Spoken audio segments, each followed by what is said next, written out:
starting to, people are starting to join in. Hello, everyone. Good evening. If you're in Nigeria, good afternoon, good morning from wherever you are. We like to give a few minutes, so we'll just give it 2 more minutes, 3 minutes to let everyone get in, and we'll start at about, let's say 5, 6 past the hour. And really looking forward to this. Really looking. So where are you now, Bill? Are you still in the US? Are you back in the US? Yeah, I'm in the Motley Fool global headquarters, which is in Alexandria, Virginia, which, if you're familiar, we are directly across the river from Washington, D.C. So I can look out the window that's directly in front of me and see the Capitol building. But it's we are actually technically in the South in the US, but okay. So are you back in the office, or are you guys still hybrid, work from home? We're hybrid, and I think that probably eventually we will have most people in an office somewhere, but we are still very much hybrid. But I don't know what you have found, but we have found in some ways that some of the conversations that you have in person are so meaningful, and in the application of picking stocks and building portfolios as well as running a business. Yeah, I mean, we're a bit of both. Well, actually, no, that's not true. We're fully remote, but we have an office for some people who prefer to work from the office because there's different things around that. Hi, everyone. I see people are still joining. We're going to give it about 2 more minutes just to get everyone in. It'll be very interesting if you can put in the chat where everyone is joining from. Most of you in Lagos, in Accra. Let's know if you're happy to just post in the chat where you're joining from, and it'll be interesting to see. Good. I want to make sure I get my greetings right. So I say good evening, good evening, good morning, good afternoon. So yeah, let's know. Oh, I see people raising hands. I don't know how that works. I think for everyone raising hands, could you please type in the chat? I think that's easier for webinars. And generally, if you have any questions, if you can also use the Q&A feature, and we will, try and get through as many questions as we can through the hour. Oh, okay, apparently chat is disabled. Working on it. Okay. We're working on it. Okay, that's done. Can someone check if chat works? Sorry, I think we sorted that out. Yay. Fantastic. Lovely. Hi, everyone. So we see people from Lagos, Abuja, Accra. Okay, so my good evening still works. Hi, everyone. Oh, hi from Germany. I think still good evening. Good evening. Oh, some people are in London. Fantastic. Oh, fantastic. Okay, so we're just at 6 past. So I'm just, we'll get started and we'll see how it goes.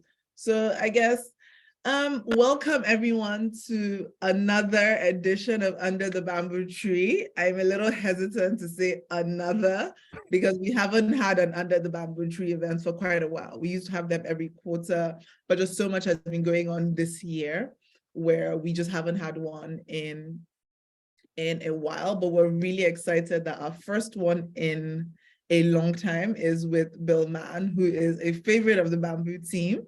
Actually, a lot of the Bamboo team listen to him almost every day because he has a podcast where he told us a lot about stock picking.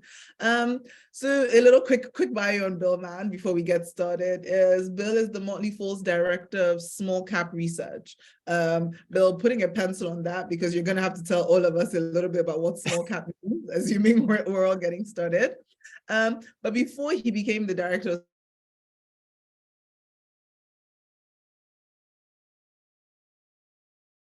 manager for 3 funds with a total of $1 billion in assets under management. Okay, massive amount of money. Bill has been with the Motley Fool since 1999. And in 2007 and 2008, he served on the advisory committee on improvements to financial reporting, a special committee empaneled by the US SEC. So that's the Security and Exchange Commission. Mr. Mann's experience in the issue of corporate governance led to the US Senate Committee on Commerce, Science, and Transportation to ask him to testify as an expert witness at a 2001 hearing on the collapse of Enron. So Bill Mann has been on CNBC, Bloomberg, Fox News Channel, CNN, BBC, CBS, and other business radio programs. So as you can see, we restarted with a very, very, very knowledgeable and very interesting. And maybe a little bit old. That goes back a way, doesn't it? Old means experience. So let's say very experienced.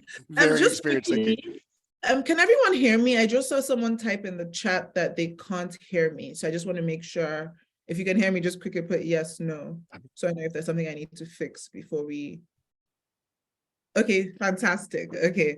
I'm so sorry to the person who can't hear me. Maybe log in and log back in. But yeah, so we're very excited to hear you because you clearly have so much experience and we're currently going through an interesting time, should we call it, in investing in the stock market. So a lot of our Bamboo users, oh, there he is. Falz is just joining us. Our celebrity, our superstar. He had to make a grand entrance. Hi, Falz. Hello. We'll give you some time to get settled in, but I was just quickly explaining I did a quick profile on Bill and was quickly explaining that, most of our investors at Bamboo are first-time investors, so or at least first-time investors in the US stock market. And so that means, we launched at sometime in at the end of 2019. So a lot of people started investing with us in 2020. We experienced a little bear market when COVID hits, but then we, got really thrown in and, into a lovely, lovely, lovely bull market, which was lovely for everyone putting money in at the time. It was fun, wasn't it? It was fun and exciting. And, there was so much to talk about. But now most of the people that invest are going through their first prolonged bear market. So I guess what's some advice you have for us? What are some of the biggest mistakes, investors tend to make? What should we avoid? What should we be doing right now?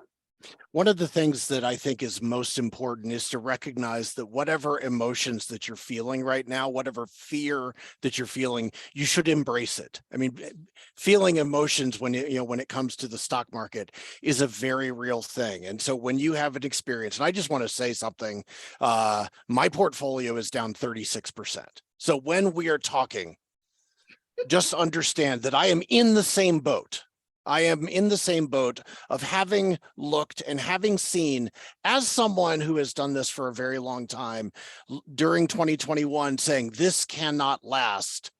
And I still very much have been hit.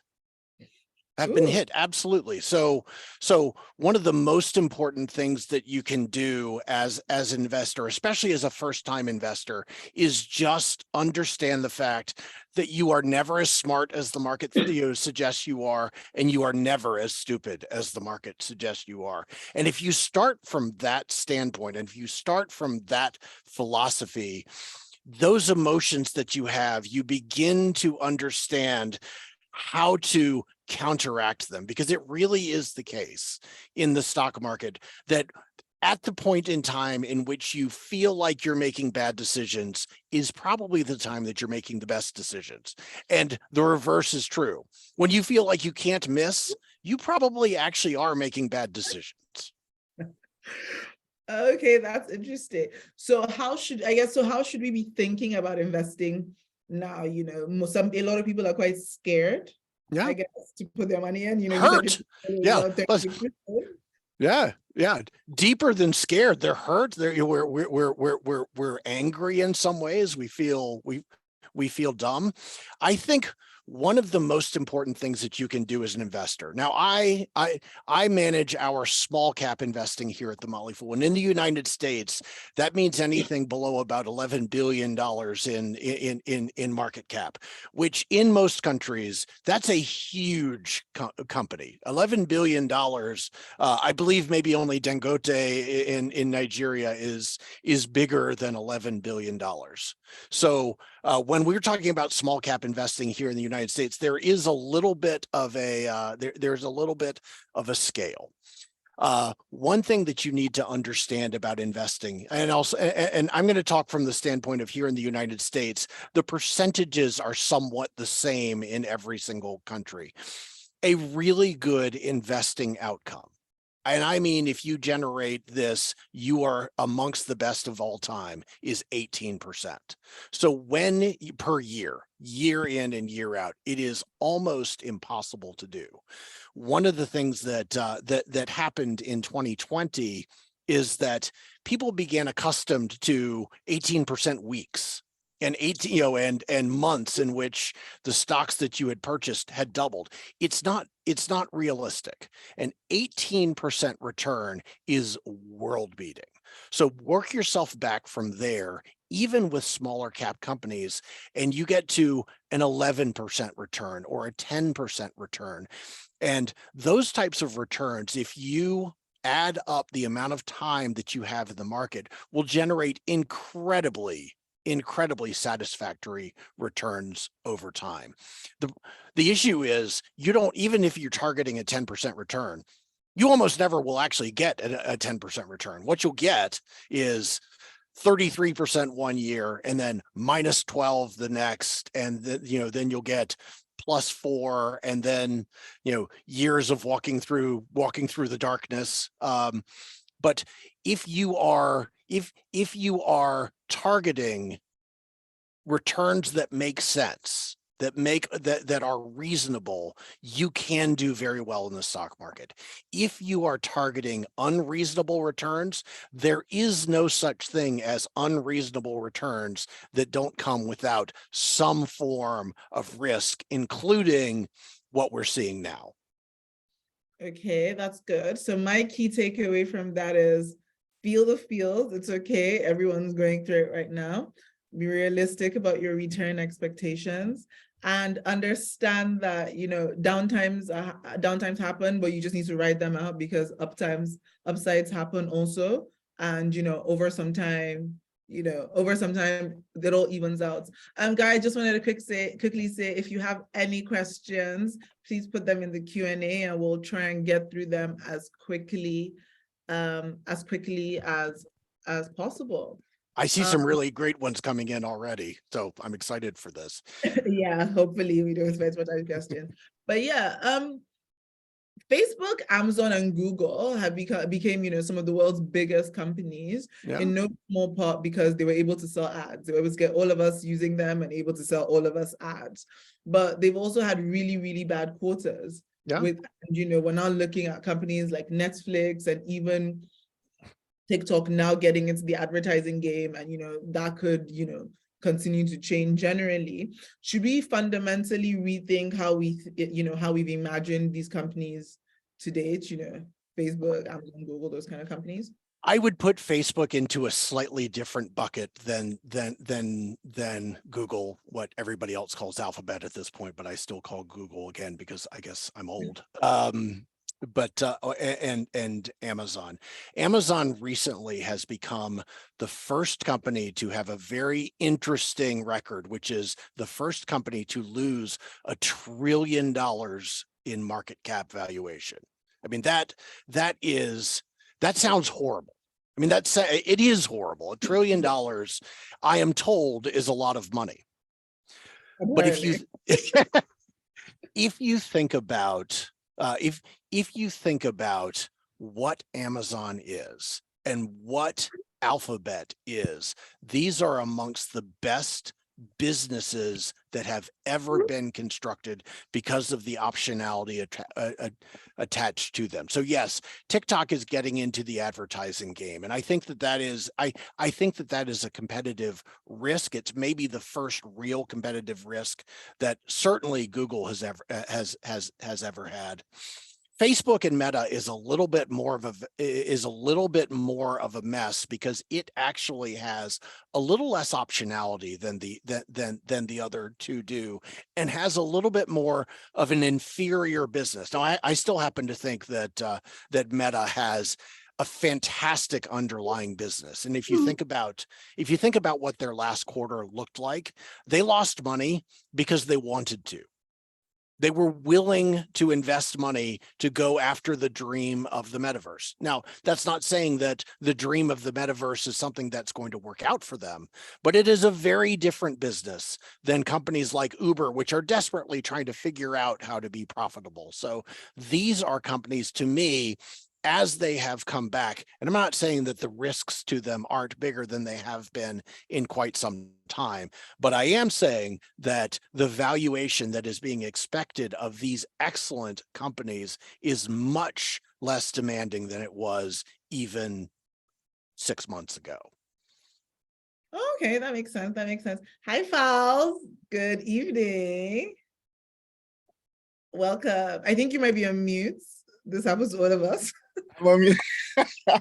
False, I had one of those moments where I was talking, shouting to myself, but I was I have a great story. We did an interview with Eric Yuan, who's the CEO of Zoom.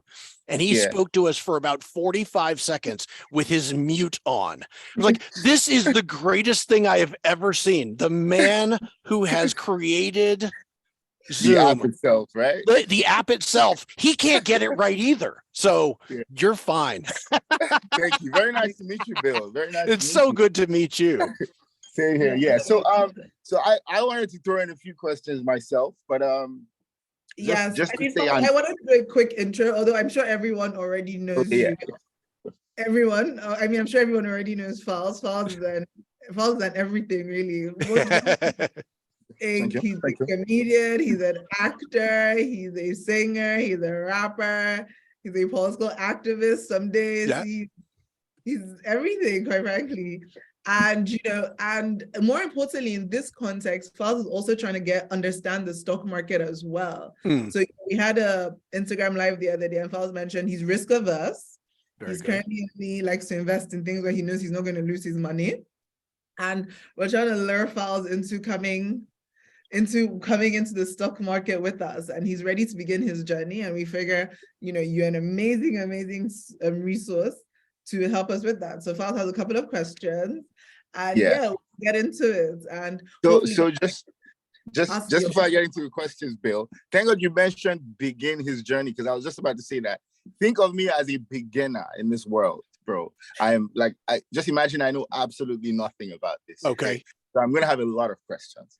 I love that. Because I'm hoping to eventually build my portfolio to be, something substantial. Hopefully. I promise you, Fals, and it is a delight to meet you, and thank you so much for joining. I promise you that 50% of the answers I give you are going to be wrong. So let's start there. Wow, that's very encouraging. That's how it goes in this. That's how it goes in this business. You remember, there's the guy who wrote The Princess Bride has a very famous saying about Hollywood, which is nobody knows anything. And if you take that as your source principle, you actually will be okay in the stock market. So at the end of the day, we're gambling. There's an element of gambling in there. There is an element of chance. There is no such thing in the stock market as risk-free return. There's a lot of return-free risks that you can take. But I think if you are starting this journey, this is what I would tell anyone. The first company that you should buy is one that interests you. That's it. Buy one company, a company that interests you. And it's a little bit, this is going to sound really weird, But you shouldn't worry about your returns from this first company, because what it is for you, I know. You just told me you just told me that you are not interested in losing money, and I hear you loud and clear. But the path to you to becoming a good stock market investor is to be interested in the things that you're buying. And so if you find, what kinds of things are you interested in? Let's just start down the path. I'm entertainment, Sure. Technology, of course, Sure. Sports. Sure. I mean, you could buy shares in Manchester United and lose your money very, very quickly, right? I'd rather buy shares in Arsenal. Manchester United are one of our biggest rivals, so that's the wrong name that you mentioned. I'm a Newcastle guy. We will talk afterwards, and we can swap stories. Newcastle is doing well. Newcastle is doing well right now. For once. So we'll take it a slightly different route. Walt Disney, for example, maybe that is a company that's interesting to you because of all of the different things that they are in, because they have Marvel now, because they have Star Wars, because they have the Disney characters. It's something that's not going to bore you as someone who is actually saying, I am interested in learning about the market. The market is only made up of companies, right? I don't, as an investor, I don't view myself as a stock market investor. I view myself as an investor in and a collector of companies, right? Okay. And maybe the most important thing that you can do, and it feels very powerful, is that when you buy any shares of a company, view yourself as an owner. You are an owner of the company. I mean, you are truly a big shot. I mean, it doesn't matter if you've put a small amount of money into the company or not. You are an owner of the business. And that creates for you a mindset that you're not going to panic if it just, if it just drops a little bit, right? You're an owner. That makes a lot of sense. I think that makes a lot of sense. So even if I own 0.00000, I'm still a part owner. Yeah, that's right. You are. In Walt Disney, for example, if I choose to go that route as a first, I'm actually interested in movies and all that stuff. So that would be a great first for me. Yeah. I'm noting this down. Thank you. I love that. Yeah. So, well, first question I wanted to ask was going to be that, what would be a good first? So I have that already. So let me say now, if I'm overly invested in like technology or similarly related companies, what's a good option to look to besides technology? So if you can think about if you can think about companies that do well, let me tell you one of my favorite companies of all time, and you're going to laugh. It's called Arm & Hammer.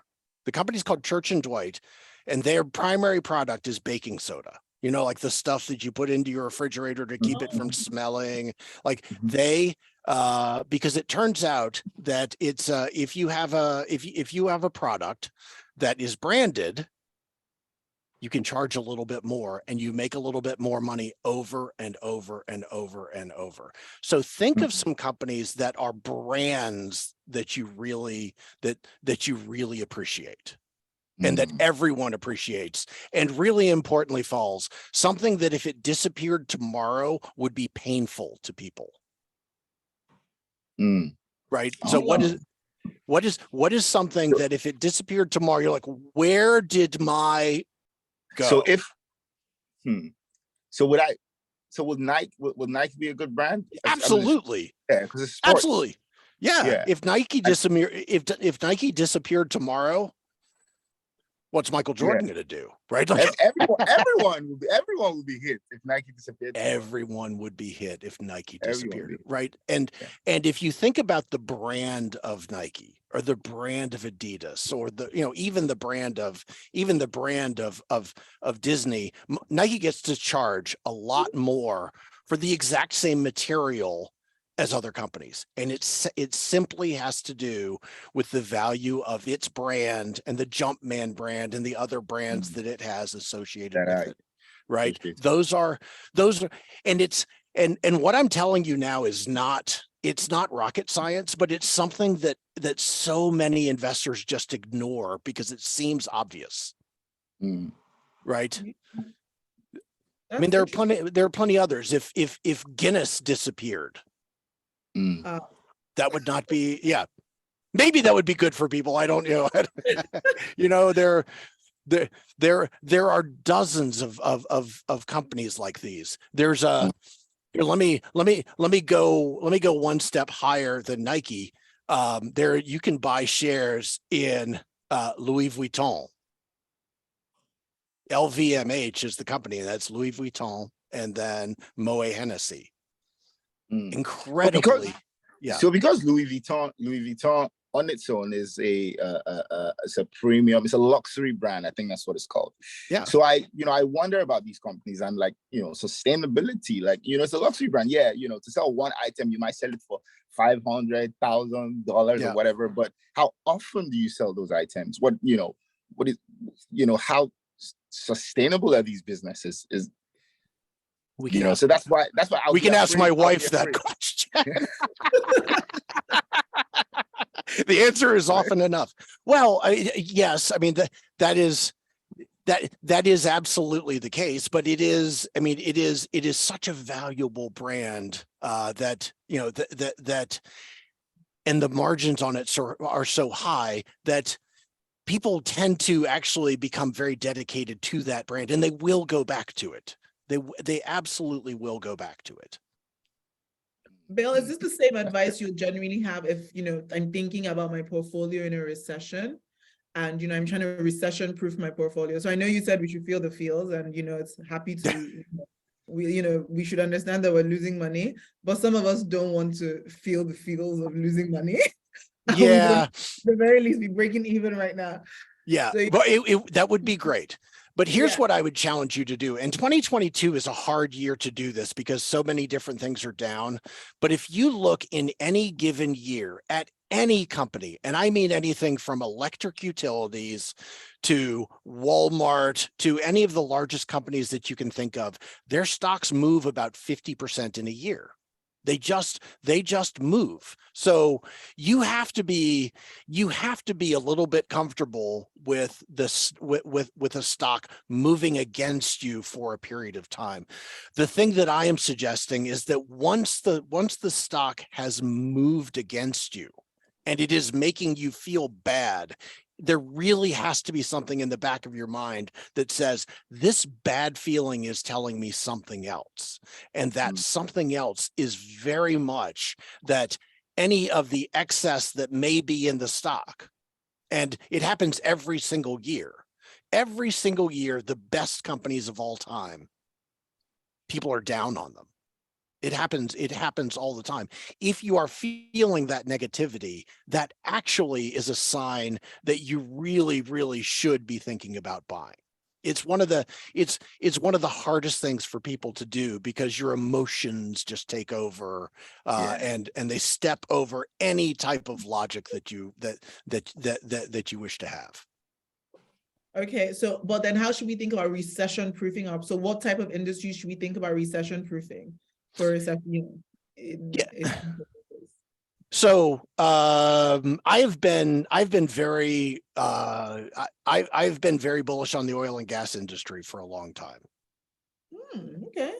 And one of the reasons that I was supportive of it was the very fact that in the United States, the largest index is known as the S&P 500, and it is 500 very large American companies. And at the beginning of 2021, 2% of the S&P 500 was made up of energy companies. Now, there are whole states in the United States, Texas, Oklahoma, Louisiana, where their economies are driven by the oil and gas industry. There are limitations, and I am a bull on green energy in the future, but I'm also a realist on the fact that we have to bridge to the future, and bridging to the future does not just mean shutting down everything that that is in operation now. So the oil and gas industry very much has offered a nice hedge against being too much exposed to companies that have been, in the technology space, for example. Okay, that's interesting. Oh, so that's like utilities. So oil and gas, that's like utilities.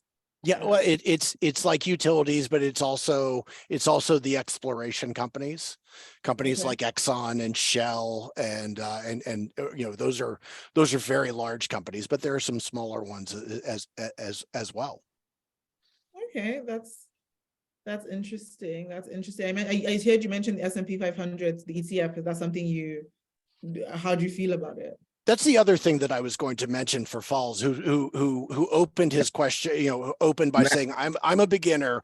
How is it that I go about that was actually going to be my next question. ETFs. For sure. I'm one of the good guys. I've been telling me a lot about ETFs. So, what can you tell me about ETFs? What I would suggest what an ETF is, and I don't want to over explain, but I don't want to under explain any either, because they are called exchange traded funds, and so they are made up of a basket of other things, right? So there's an ETF in the United States, and I think it's available pretty much worldwide, that tracks the returns of the S&P 500. And as I explained earlier, the ticker here in the United States for the primary one is SPY for spider. And that is another great way to start, because you are automatically investing in something that is internally diverse with 500 of the largest companies on the planet. Right. So what you will see by owning the S&P 500, you will get the market's return, which has been on average about 8% per year here in the US.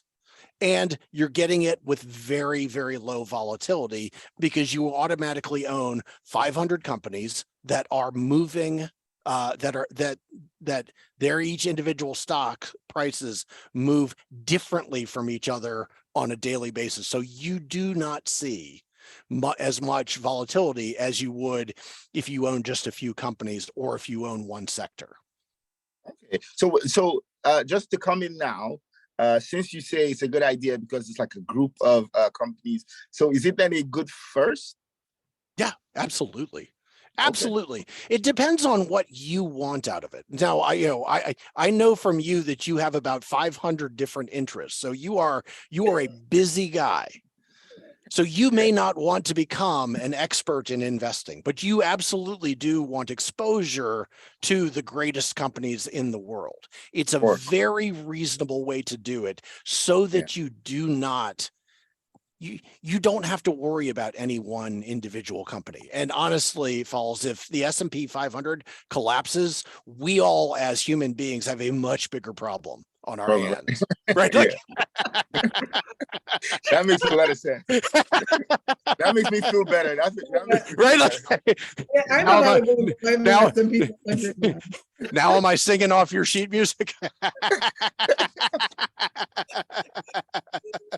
That's a good one. That's a good one. So I'm definitely going to be looking at ETFs then. Yeah, I think, I mean, and there are as many ETFs in the United States as there are stocks. And some of them I would not really recommend at all. I would stay, if that's the route that you want to go, I would stay as absolutely simple as possible. And that is the S&P 500 index and its its ETF. And the greatest thing about it is when you buy any type of funds, you do have to pay someone for the, for managing it. And the cost of managing the S&P 500 index fund for every $100 is about 3 cents a year.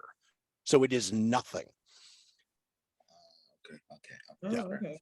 So you pay them to manage your money for you, but then you do, but it's taken out of dividends and things of that nature. It's an amount of money that you would not notice. Whereas with a lot of funds, you can pay 1%, 2%, 3%, and 4%, which literally means that over time, the majority of the gains will accrue to the people who are managing the money and not to you, which is obviously not what you're looking to do. You're not trying to figure out how to make sure a fund manager somewhere gets rich. If you're managing my funds for 3 cents a year, I think that's a good deal. That's a good deal. That's right. That's what I was thinking.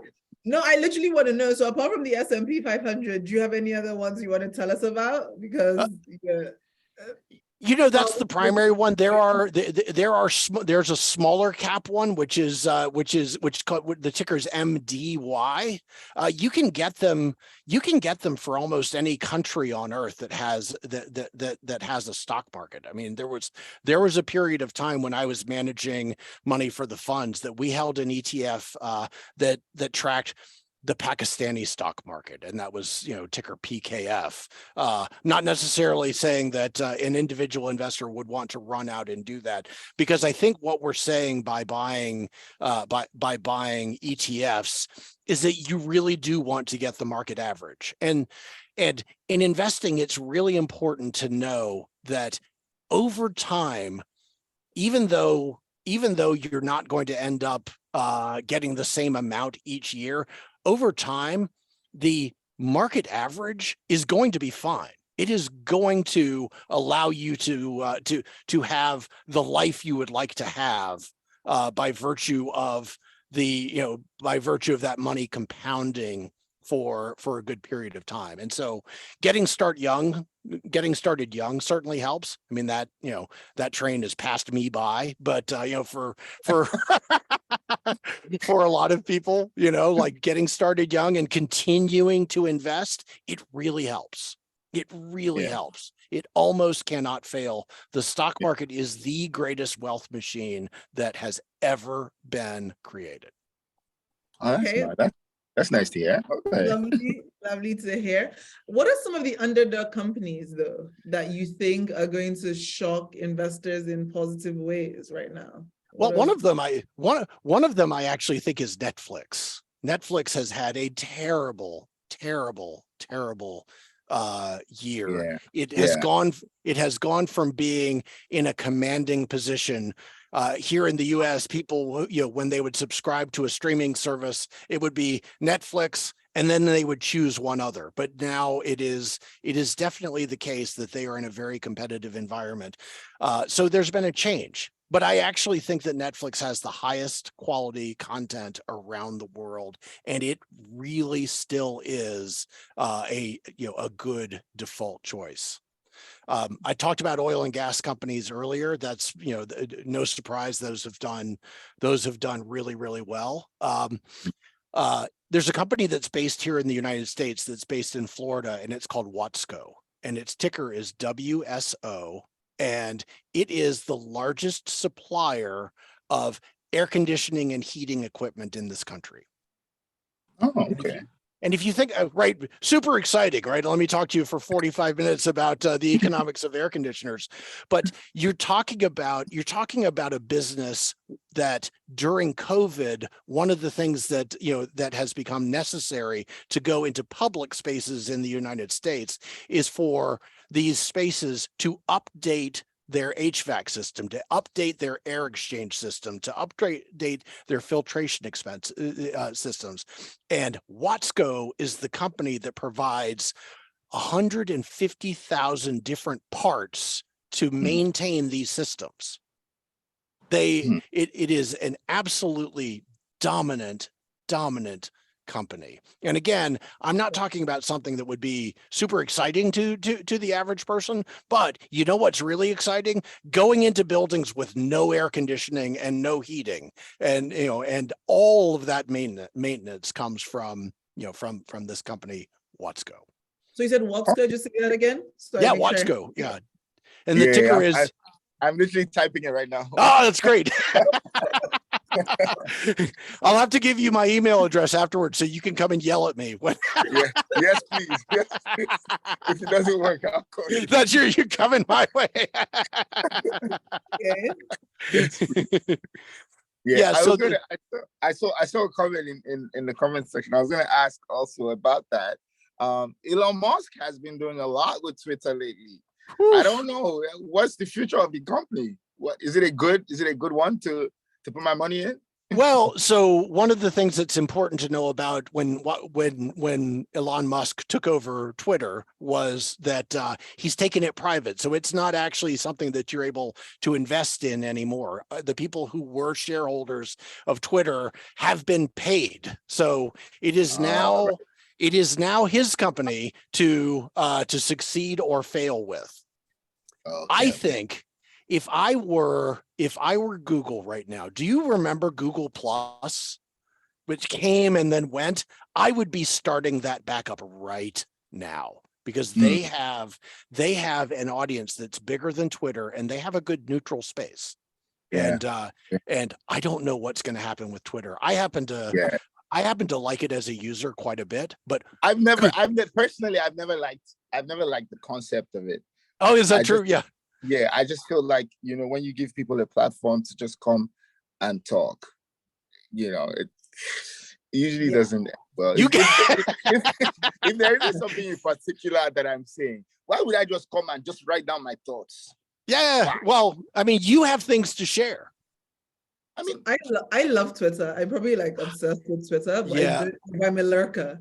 So I just go, I don't tweet. I haven't tweeted in tweets since like 2012. I don't have a tweet. I'm gonna find you. It doesn't matter. My not tweeting account is private. I just lurk. I think the great thing about Twitter is that if you structure it right, you can use it as a learning device. I find a number of people who are stock pickers, for example, and I follow them, and just you don't get involved in the in as Fall says, the people just showing up and giving their thoughts because.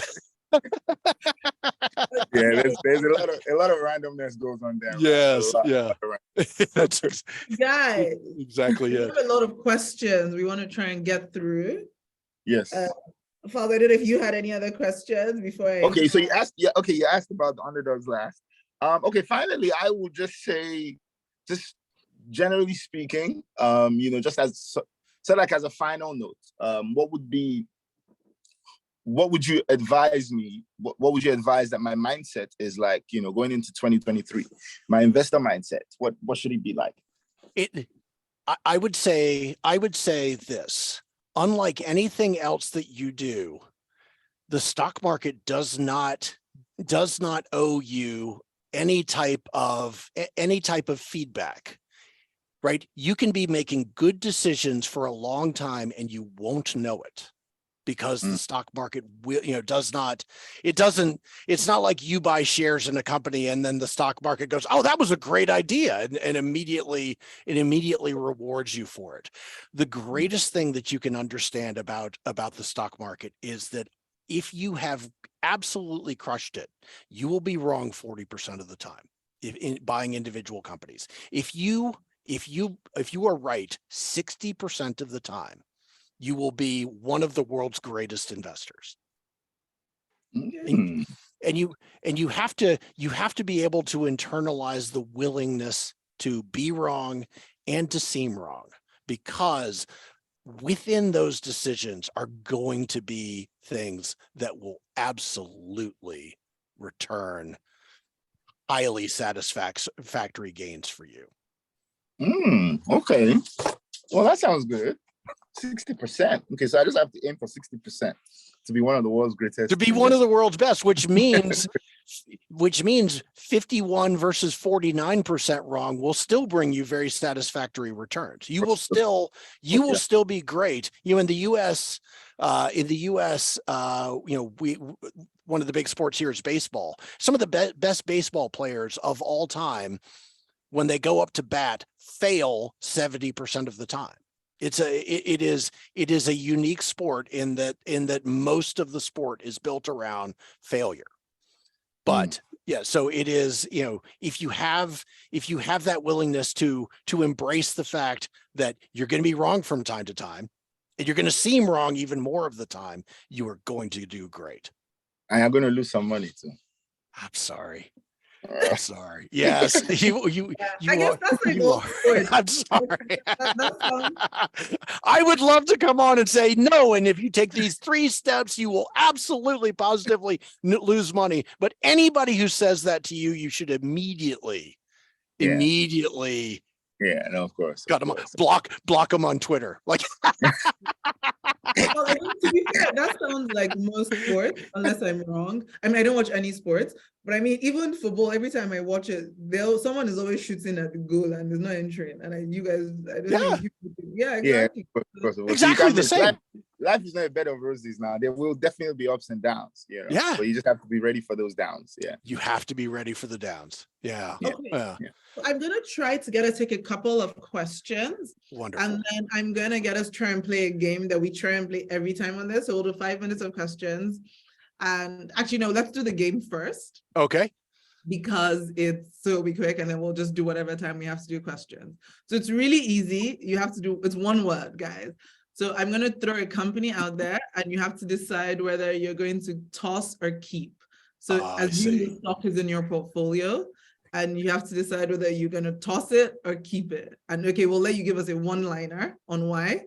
So we'll let Bill do it, and Fowles, you can choose to tell us, or you can tell us if you're just going to copy. I want Fowles to go first, actually. Whatever Bill says, I'll follow. That's what I was about to say. I want Fowles to go first. Okay, I'll try my best. That's great. From a layman's perspective, I'll try my best. Perfect. So, number one, and guys in the comments, you can throw some companies out there too, and I'll try and also ask them, because this is what we pulled from our internal. So guys, think deeply, because some of these companies are in my portfolio, so you're helping me decide whether I'm keeping them. So let's start with Tesla. Toss or keep? Tesla, I would keep. Ooh, okay. Toss, Bill. I love it. I would. At this point, I would keep it as well, but it's a very weak keep. So I actually interviewed Elon Musk in 2012, and he talked about the big ideas, the big problems that he wanted to solve. And I think he is struggling right now, but he has a North Star of the problems he would like to solve, and Tesla will be the center of his progress to do so. Okay, Meta or Facebook? Are you tossing or keeping Meta or Facebook? Oh, Facebook. Facebook. Whew, that's a good one. I might toss. Ooh. I feel like they're getting a lot of competition, and with a lot of changes that they're making to I don't know what the future holds for the company. Oh. I'm going on the opposite side. I think I would keep Facebook. So it is a company that's losing money on purpose right now. And they have recently said that they are going to be in the process of changing what they do. And the stock is down about 80% from its highs. And there's nothing magic about the highs, but there is absolutely no enthusiasm behind Meta right now. Yeah, Fowles will probably be right. For sure, he's right about that. But I mean, the question is, if you invested in a social media business, do you now want to invest in metaverse business? That's interesting. What else would you buy? Yeah, it would be great if TikTok was public.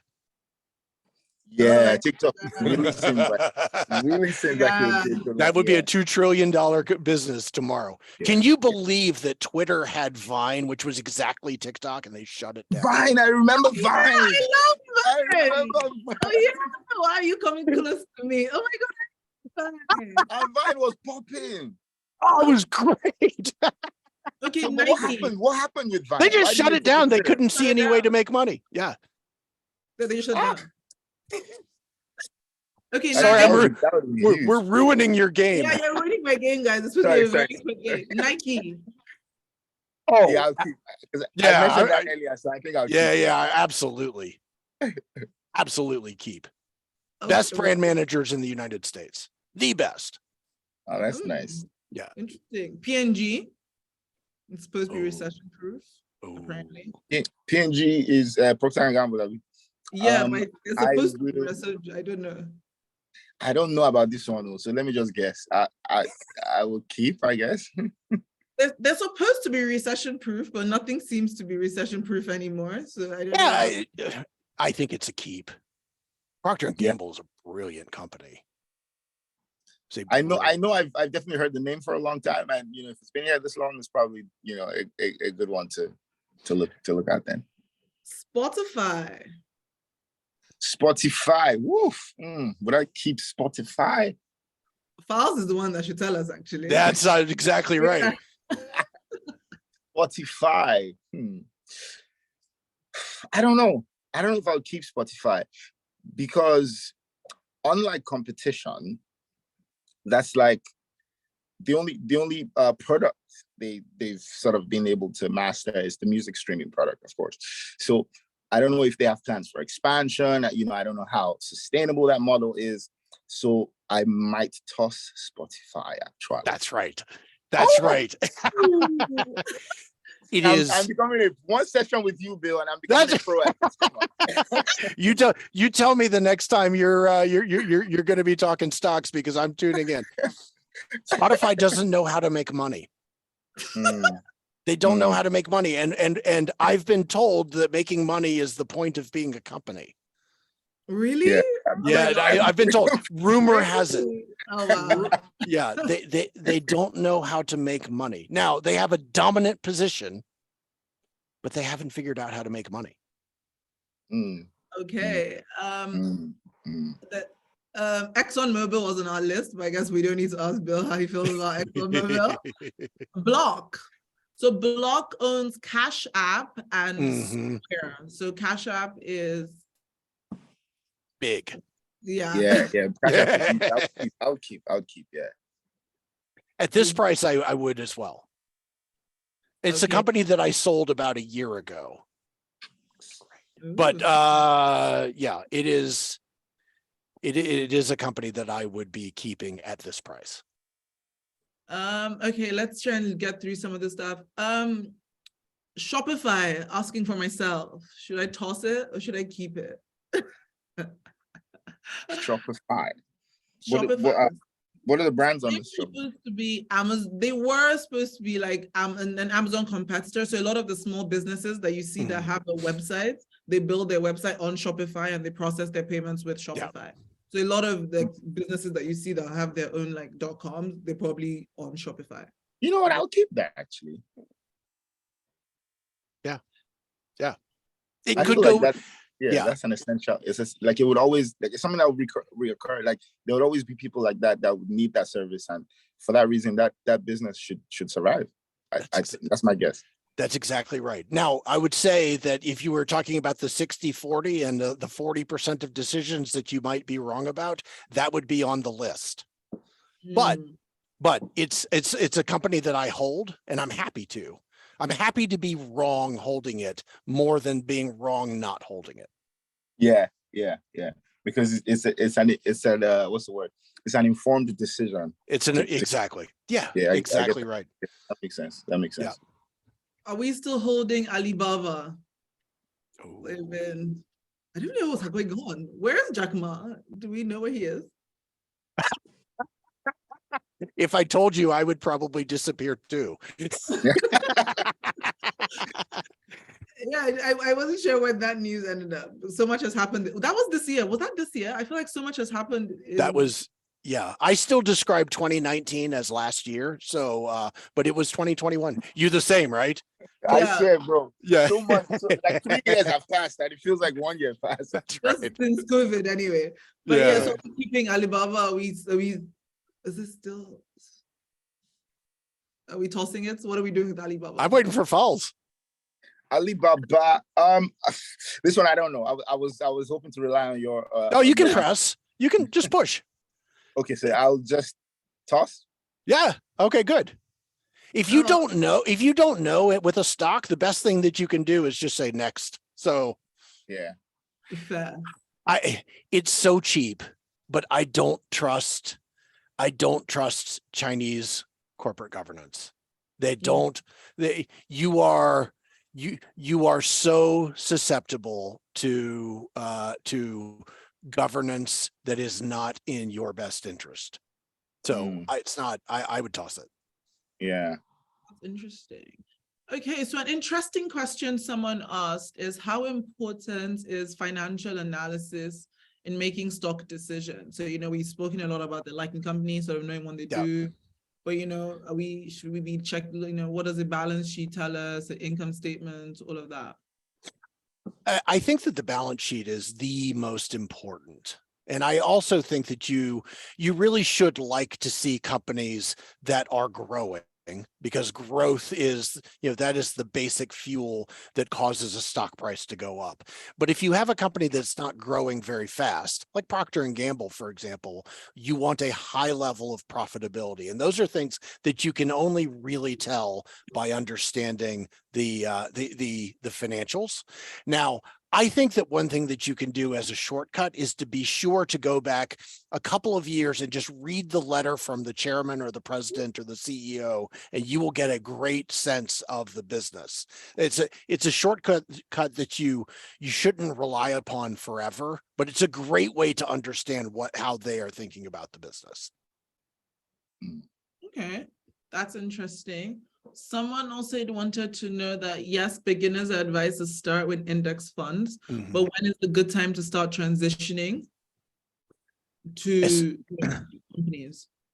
As soon as you feel like you're ready. I mean, honestly, Morgan Housel, who has written one of the best finance books of the last 5 years, still to this day only owns ETFs, and he is a financial expert. So you never have to. But the moment you find a business that you're interested in, if you're interested in doing it, it's fine. It could be at the same time, or it can be never. I would really recommend, if you want to learn about businesses, doing it sooner rather than later, but putting most of your money into the index fund, because you understanding that you are still learning. That's interesting. And someone was curious around, is there a difference between a great investment and a great company from a stock picking point of view? Oh gosh, that's ultimately no. Ultimately, there isn't, but there are ways that you can make a lot of money investing in companies that look like they're going to collapse and somehow fail to die. Like, you can make a lot of money. Hertz, that happened here in the United States, the car rental company during COVID. Nobody was renting cars, and they had millions of them that were sitting on their balance sheet. So it nearly collapsed. That is a really, really hard way to invest. So in the US, 4% of the companies over time, going back to the 1920s, account for 100% of the gains in the stock market. So the best way that you can do is looking for the companies that match the principles of those 4%. What are those? And we're out of time. No.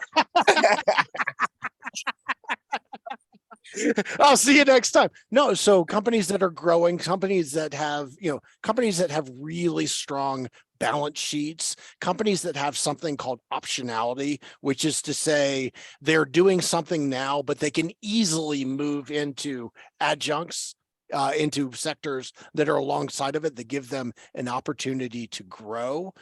And then the management team is really the key. So be growing, have a good balance sheet, be flexible, and have a strong team. Yeah. Yes, exactly. Here at the Motley Fool, we call those the principles of awesomeness, and it's looking for the great companies, and that's how we start our process. Okay, and for our final question, I know that we're out of time, and last thing is, a lot of us are young investors. We're just getting started, and so we've spoken a lot about compounding, and we've listened to you. You sounded amazing. Thank you so much for your time. What should we do next? What should we do right as we get off this call? How should we think about investing over the next period? What should Fowles do right as soon as he gets off this call? Well, so Fowles is in a very lucky position. A lot of us are not, but if you want to start feeling wealthy tomorrow, you need to make sure that your expenses are less than your income. The key thing that you can do, and it doesn't matter what your income is, if your expenses are below that, you will feel wealthy. That is, I mean, that's the key to investing, right? It is just making that determination. And then once you start doing that, once you start setting that budget and setting money aside, get it into the market. Get it into the market, and you will start that path. And you'll be doing so in a way that is incredibly low risk, because you know that your expenses at any point are not going to be something that is going to cause you to have to pull the money out by anything other than choice. Okay, and then that's where That's a good one. compounding sort of. Yeah. Compounding starts from having money that you save. Okay. It's simple, but it's not easy. Yeah. So guys, spend a little less than you earn. Put that money in the stock market. If you're not sure where, just put in the S&P 500 and take a bet that the 500 top companies in America are going to continue to make money. Because they must. That's right. Yes. So we have those on Bamboo. There's an SPY ETF. We also have VOO. That's the VOO ETF in general on Bamboo. And then, if you want to start picking individual stocks, although you never have to, look for companies that are growing, have a good management team, a strong balance sheet, and are able to do various things. Think about something like a Disney, who has parks and has movies and has, or Amazon, who has web and all sorts of things. Exactly right. That seems to wrap stuff up.